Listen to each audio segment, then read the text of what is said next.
And welcome back into Community Conversations. We have a different type of episode with you today where we're going to be talking about a really fun project that probably about a decade ago I was involved with, a really fun filming project that incorporated all of Concord and some of our film creatives. And I wanted to bring in, I would say, the masterminds behind that project. And I had a chance to see a screening at Red River Theaters of that film.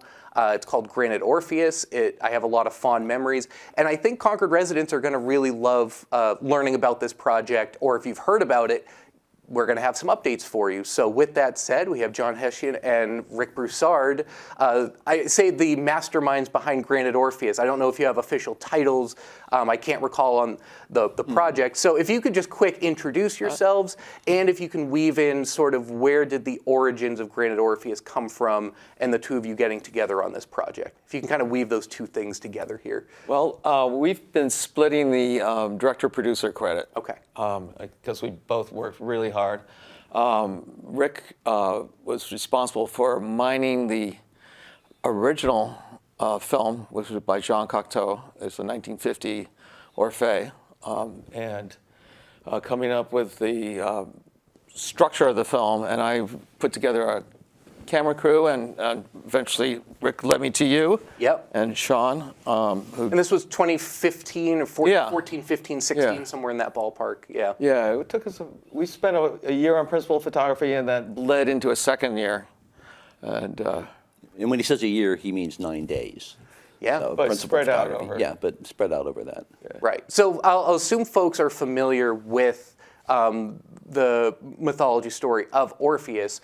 Tell me a little bit about just the synopsis of the film and how Concord is incorporated in as a location and as part of just thematically into Granite Orpheus and your interpretation of it. Well, I'll step in there because the movie is really, it is about this mythological and fantastic, kind of phantasmagorical event that takes place. But in every rendering of this story, it takes place in a place. And so, in effect, it defines that place as a portal into that realm. We call it the underworld. Hades is the kind of that's the, I guess, the more Greek, or is it Greek or is that Roman? But anyway, a reference. Yeah. And so we used Concord because it had been used before. Paris had been in one time. Rio de Janeiro was this portal, and another telling. I think Vermont is the portal and a retelling called Hades Town that was done recently in the past 5 years, I think. Which is a huge show, Yeah, wildly it's a huge show popular. now. It made it to Broadway after basically just being kind of I think it was a performer and her a CD she was developing or something. Yeah. So it's that kind of story that it finds a root and then it doesn't ever leave. That Rio de Janeiro has always been branded by the fact that a movie called Black Orpheus was made there. It's an Academy Award-winning film, and a very strange little movie, worth seeing once. And so we wanted Concord to be added to that list. And something that struck me, so there was a screening, so my first time seeing the full film at Red River Theaters, was that probably in August or September? I've lost track of time at this point, but what was it like for you guys? I guess the first question as it relates to that is, what was it like seeing it on the big screen at Red River Theaters there were a lot of us who had been involved, cast and crew, along with friends. What was it like? I haven't talked to you guys since then for that, and I think you had at least one other screening since then. What has that feeling been like to see it on the big screen? It's validation. It feels great.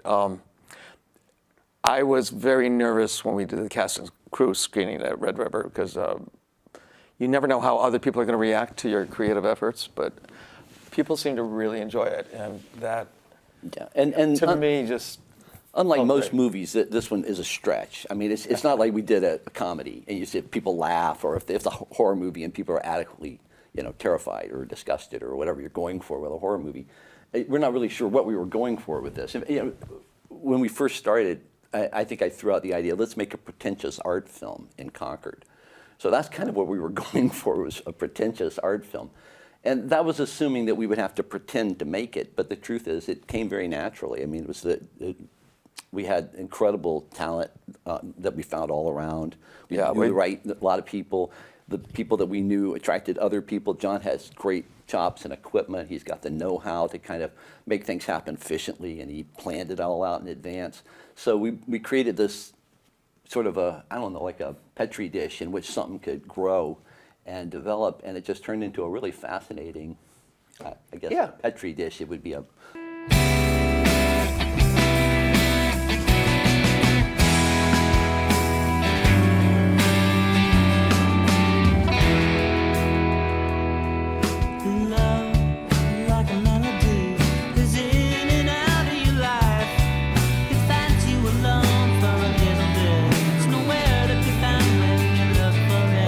I'm not gonna lie, it's a little crazy out there. Put the package under your eyes, down and out so long, and you stick the That girl's going to get away if you're not careful. I would save you.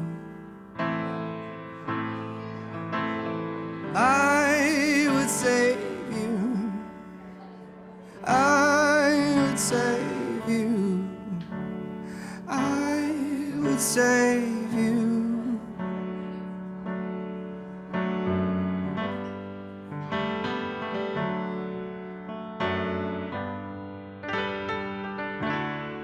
And now for the main event. You all know her, you love her, so let's give her a warm welcome.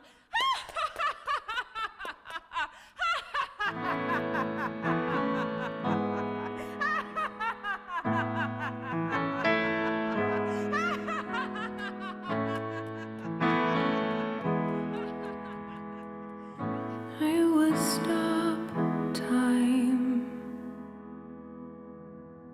and sing you a rhyme, Are you feeling brave? just to spend another moment with you. And through the night, I would be your light, just to guide you to the other side.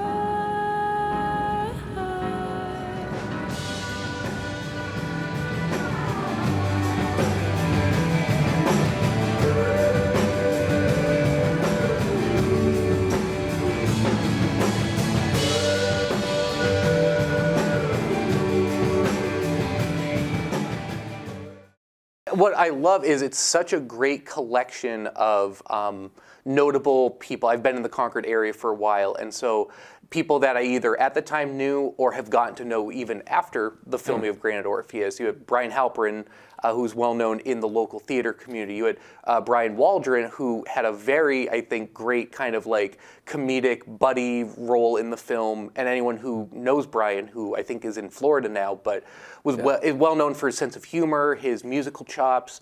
You had, Andrew Pinard, who was well known for his work with Hatbox Theater and as a magician, and that pops up in the film.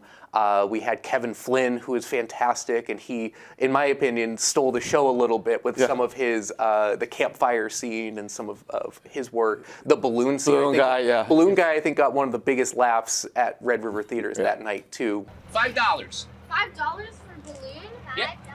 Yeah, that's the going rate. $5 for a balloon. You can't charge $5 for balloon. It's just a balloon. I don't have $5. What do you mean? What do you know about the economics of balloons? It's just a latex. It's just a little thing. It's not the latex, lady. It's the helium. It's a noble gas. Buddy, it's end of the night. The market day is almost over. How about $1 a piece for each of them? One for each. All right. Just because he's bigger than me, though. So you had mentioned, if there's anyone else you want to mention from the cast that maybe I don't know. Well, our star, Gina Carballo. Yeah, she was fantastic. She was just brought that extra something. And she's been deeply involved in the New Hampshire theater scene for a long for time. years. And actually, we shot a kind of a an effort toward a script that I'd written. We were going to try to develop it into a movie long ago, way before we started shooting Granite Orpheus. And Gina came out and and basically did a trial run of one of the characters in that. So she's been loosely involved in this. In fact, everybody in a way had been kind of like these characters that all kind of knew each other, and we were waiting for something that we could all do together. Yeah. So that happened. It was funny. Kevin Flynn, you say how he stole the show. Yeah. We did a film with him earlier, also before we started on Granite Orpheus. I can't remember, it had to be 20 years ago. Yeah. At Motorcycle Week. Yeah, he showed up at Motorcycle Week on a moped, and started bantering with these heavy-duty bikers, Hell's Angels types. A lot of the scenes with them carrying him and the moped off the scene. But we devised a vest for him that had bedazzled on the back, Mo Man. So the movie was Mo Man, and we couldn't quite pull enough of the footage together to make anything of it. But that put us in touch with him, and we knew he had great improvisational skills and great comedic timing. So I just want to, something that I really think made this come together was we put together a team, but then I think we let a lot of the actors shine because we gave them an improvisational structure. Mm-hmm. And it wasn't very tightly scripted. There were some scenes that were very tightly scripted, but I think part of the genius of this was letting these people give their own creative input into each scene. So, like the balloon guy, Kevin just came up with some great lines. Yeah, some of the best lines were his. The banter with the kids. Yeah. And it felt very comedic, but also it made sense for his character. He created this character. And the capture of the rat also. I think most of those were his lines. Which this came up at the Q&A. Was the rat real or fake? People will, once they see the movie, I'm kind of, if you haven't seen it, but was the rat real or fake? It was a real food grade rat. Okay. And we actually got it from a supplier that grows rats in a antibiotic environment. Human food grade rat, by the way. And because rats that are fed to reptiles, if they carry disease, can kill off the reptiles. So if you have a valuable, in a zoo, a valuable reptile that you're feeding rats to, it has to be free of all disease. So, and that part stuck with me. That's pretty incredible. Yeah. So it was safe. Okay, it was safe, just for everyone to know. And when you get to that scene, for most of you who haven't seen the film, it'll make sense when you see that scene and give you some context. And so I just wanted to touch upon the fact that at the Q&A, Mayor Byron Champlin was there, which is fantastic. He was there supporting it. But he made a great point, I thought. He made a point that was like, I wish you guys had filmed it a year later after the Main Street project was complete. Respectfully, I disagree somewhat because if you look, when you watch either the trailer, which will play as part of this video, and when you see the full film, that the characters are walking down Main Street during market days for part of this, and there's a construction zone. And I remember Concord TV was very much in tune with, like, every week we would do updates with the city of Concord on, sort of like PR, here's how the construction project is going. And so as kind of a history buff, it's interesting that film took place, I believe, the summer or the year that Main Street was transitioning from the old Main Street to the new one. And I don't know, I always, maybe I look for metaphors or symbolic things that don't exist, but to me I found it very fitting that Main Street was going through this transformation. And it was kind of a blink if you miss it. We have some archival videos, but also your film, when we see our main characters walking down Main Street and you see the cones in the center area, they're working on that, what's now the median now. Yeah, exactly. And so it's a great representation that it was Main Street transitioning to this new look that we now everyone just knows it in its current layout. But I thought that was so fascinating. I know maybe a headache in terms of some of the watch where you're stepping and some of the filming, but did the construction area get in the way? And does any of that symbolism resonate with you guys at all in terms of kind of our downtown Concord? Well, Cocteau's Orpheus took place in the aftermath of World War II. So much of Paris and its environs were in ruins. And we thought it would be appropriate if we filmed Concord going through a transformation, not quite as drastic as the bombing of Paris, but we were paying homage to Cocteau in the original film. Yeah. And I totally understand Byron's point of view. He's the mayor, and if we had Tim Sink down during filming, he might have pointed the camera in different directions also. But we were creating a time capsule, a kind of artistic time capsule, because that's the beauty of this film. I mean, and I guess of digital information, even stuff we don't want to hang around, everything's permanent now. So, this movie is digitized, it's online. And yeah, what better moment to capture than that moment? It literally was 50-50. Half the street was finished, and the other half had not really fully begun. Right. And so it was that moment, where the ball is neither rising nor descending, back into the juggler's hand. It's that weightless moment that we were able to capture. And I think that, and a lot of things that we're citing here, all kind of provided the necessary energy for this to transcend our original. I mean, our they say your reach must exceed your grasp, or what's a heaven for? I think our reach had exceeded its grasp, but the universe provided. So Yeah. We made friends with Mark Zabrowski, a landlord in Concord, and he was very generous and helpful, giving us access to his buildings. Especially Phoenix Hall, amongst other Phoenix Hall, which yeah. we used for 2 major sequences. Oh yeah, and he gave us a tour through the liminal spaces of downtown Concord, where there's all these connections that lead you from floor to floor through pigeon infested and littered corridors, and you have to go through holes in the wall. I mean, he knows his way through. It's sort of like the Phantom of the Opera. He could lead you into the bowels of the city. He doesn't sing as well. He doesn't. Nope, and he doesn't have the mask either. Nope, nothing like that. None of the sense of style really. He doesn't have much style. I did want to comment. I love the locations too. Some of which, when we were filming, I helped with some of the audio. And former colleague at Concord TV, Sean McHenry. Shout out to Sean. Hopefully you watch this. Sean was great. He is over in Minnesota now, living and working over there. We enjoyed working on it, and some of the locations were fun. The fact that we were down by the train tracks, the fact that we were in some of these basements, like you mentioned, Rick, places that you normally, it felt like Phantom of the Opera sometimes. Creepy, but in a cool kind of historic sense. And I look back in watching the film, there are some locations you look back fondly, like at Bicentennial Square. There's an iconic scene, I think, in the film where our characters are passing through that rock formation that Concord residents know, that sort of split rock that people love walking through. Which, by the way, my wife now recreates that scene all the time. She walks through it, and that's actually great. she disappeared on the other side. So you already have fans who love that scene. Even things like what used to be True Brew coffee shop, and then also an evening location. They're sitting at that bar. Now it's kind of the layout's different, and it's Brothers Cortado. So it's kind of fun being sort of what I'd call lovingly as a townie going, I remember when that was like that. Panucci's was a great location for the opening scene.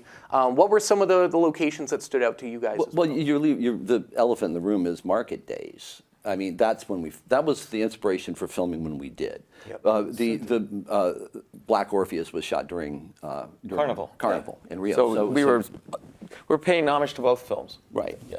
We're also just opportunistically taking probably the same way that the filmmakers did. Oh, Paris is all bombed. Let's make a movie about the descent into hell here.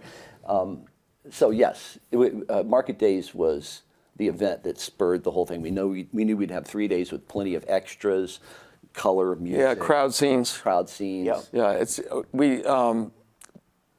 we were shooting on a shoestring. In fact, it's almost a no-budget film, and the idea of getting crowds of extras together, that was way beyond what we could pull off. But we knew that if we took advantage of Market Days and all the goodwill from the city. Yep.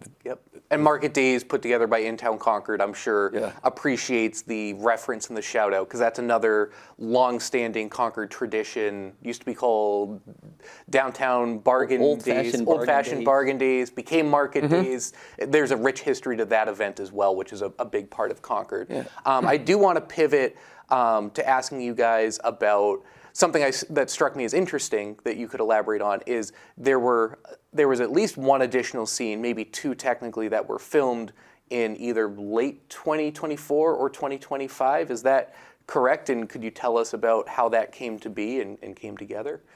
Well, I think you're talking about the final scene. There was really just one scene. One scene, okay. In fact, the movie had it wasn't crafted this way. We really didn't know what we had until we logged the tape and began attempting to edit it to see whether we didn't know that if we had enough footage to make a continuous story from beginning to end. We'd sort of shot for that. But even when we closed down operations for 10 years, or about 9, we knew that there was this one connective scene that we were going to have to shoot at some point. And we hadn't figured out exactly how to block it or even particularly where to stage it. But we knew that we had to somehow get Orpheus, the lead character, from Concord into Hades, and that needed a transformative environment where that could happen. And we sort of filmed all the necessary, accessory shots for that. We just had to have him actually come into the theater. Fortunately, the actor, Brian, has taken good care of himself, Brian Halperin, and he had kept the shirt from his original appearance. That part's amazing. And little coincidence, universe providing. So. And so he was able to do that shot for us. Yeah, the original concept is when Orpheus finally gets into the underworld, he finds out that Hades is actually a screen siren in black and white. So we're paying homage to the 40s and film noir. Yep. And but that was an incredibly difficult scene to shoot. We had all the elements. And so what we had to do is get far enough through the editing to actually put together the sequence that would be projected in the theater, Right. and then bring him back to shoot that one last And scene. have extras in the audience at Red River Theaters. So so we put out a casting call to all the people that had participated originally, And through the friends, social media. and some friends, Yeah. and got them back. Yeah, got about 30, 40 people. And so it was perfect. It was exactly what we needed. We used Red River Theaters to take the perfect place in many ways as far as a transformative space. Its job originally was to transform Concord, and it's definitely been a huge part of Concord's transformation. Absolutely. And it was the ideal location. You mentioned that we shot a couple of things. Yes, when we had everybody together and we had the camera equipment, we had Brian there, we opportunistically shot another descent into Kay's beauty shop. That was down the stairs. That was one of my favorite. You split screen it with the footage from before and our modern times. I loved that, the way that you guys were able to do that. To have Brian from 10 years ago and him currently, but wearing the same outfit. I thought that was really cool. Oh, great. The universe. I'm glad that worked. Right? Yeah, it was really fun. And again, the basement of that building is just wonderfully creepy. Wonderfully creepy. And there's some really creepy scenes, and it's fantastic. So, before we wrap things up, we have a couple minutes left here. What can you tell our audience is next for Granite Orpheus? We're recording this in mid-November, so depending if someone watches a little bit later. But what are the following steps that you're able to announce, and then where can folks get more information and stay up to date? Well, we have a website, resurrectionfilms.org. And that has pretty complete information about the film and upcoming events. But the big news is we're having our official citywide premiere. This is not cast and crew. This is for everybody at the Bank of New Hampshire stage. Right.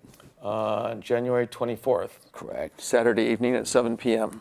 Wow. So that's going to be we hope to sell out. Right. That's the official unveiling to the city. The previous performance here was cast and crew, and obviously the mayor came and we invited, and a lot of people happened in. But that wasn't a widely promoted. It was more of a screening for people. Yeah, it was a thank you to all the people that helped us out and kept the ball rolling and contributed their creative efforts. So January 24th, Bank of New Hampshire stage, the big unveiling for the community, the public, the city to come check it out. Yeah. That's exciting. Right. Yeah. There's another screening. It may be after this airs, but at Pembroke City Limits, that's this great little, basically it's a bar and restaurant with a stage in the window in Suncook, and they also have a dark enough back area and a large screen back there that they're a music venue, and this is really a music film in so many ways. So it fit right into their criteria. They want to show it for their audience. So that will be a little less exciting because it won't be on a big screen. Right. But we will be there to talk about it afterwards. And so it's another chance. And that's the date of the 22nd, next Saturday. Next Saturday. But, we should also give a shout out to Brian Coombs, our music director, because he's been incredibly supportive from the beginning and has brought very talented musicians in to help us. I mean, the fact that we got Pat and the Hats to come in and do essentially a mini music video. They were so good in that opening scene. That was so good. Yeah. He's the third mastermind, to be honest, and indispensable, really, for the movie to have turned out the way it did. Yeah, the music is driven by the movie is driven by music, and just like Black Orpheus, music is pretty much the third main lead character. Yep. Yeah, music's really important. Yeah, you had Pat and the Hats early on, and you had some singers during the middle of the movie. But so Brian put together the compositions for not the Pat and the Hat song, that was an original of theirs, but Brian composed other songs that we heard throughout the he and his team put together the songs that both Eurydice and Orpheus lip sync to. Oh yeah. So. Yeah. And then he offered some of his talent to us. He had performers he knew wouldn't mind being, in fact, might enjoy being in a movie like this. So we had a lot to draw from. And then one of the featured scenes in the movie has David Shore and his band Trunkafunk, which is a regular performer at Market Days, has been as long as I can remember. They still do. Is that the scene they're walking through and there's a band playing on stage? Yeah, that's Trunkafunk. That's the second band that you see after the movie opens. Yep. And it's a great scene with them. They're really on fire that night, so it's maximum Trunkafunk. So if there are any Trunkafunk fans out there, you really need to add this to your completionist list. So nice. Well, we're just about out of time, but I just wanted to just thank you both for coming into the studio. And this was a fun project to be a part of early on in my time working in media and video and film, and being part of that project, learning about Concord, and to see it all kind of come full circle. And congratulations on all the hard work and the success to come. And to see it on the big screen was just such a cool moment from having been involved. So. Yeah, sure was. It's great. So again, thank you, John and Rick. This was terrific. And to our audience, we hope this piques your interest. We hope this gets you excited that you'll show up for the screening at the Bank of New Hampshire stage, and to keep an eye on their website for updates and the latest with Granite Orpheus. It's such a fun film, and to know it's connected to Concord makes it that much better. And until next time, this has been Community Conversations. Thanks for watching.